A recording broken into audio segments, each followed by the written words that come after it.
Hey guys, welcome back to the channel. This is how to make life-like videos on Runway ML. So first thing that you will do is simply go to their website over here, app.runway.com. And from here, guys, right away, it is a very simple interface and you could use it right away. And you could just simply select new session if you prefer, and you could start fresh. So guys, in my case, I have already generated an image. It is a car drifting in the forest. So this is my prompt and this is the result. So guys, you have to have a picture first before moving on, and you could select a style as well. So pretty much this will be depending on you.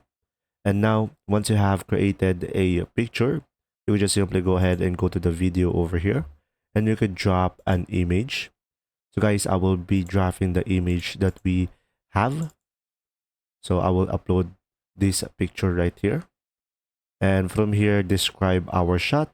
So I will have a simple prompt that make the shot like a drone shot and make it real life as possible.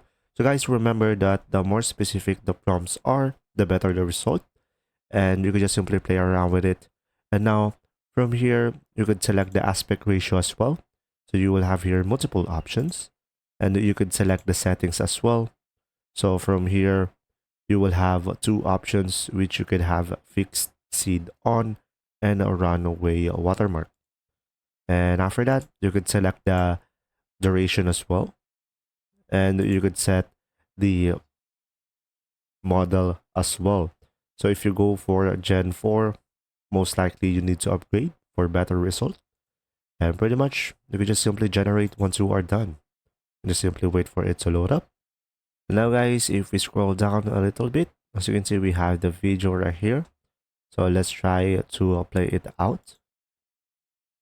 And now everything looks smooth. And after that, guys, you should be able to download it over here on the bottom right. And you could restyle it. And you could restyle it as well. You could use some frame. So pretty much you could add a reference for image, and you could have an actions over here, and you will have multiple options as well. So guys, for me, if you are going to create an image, make sure it is real life and provide a prompt or describe your picture to make it real life in order for you to have the best possible output. There you go, see ya.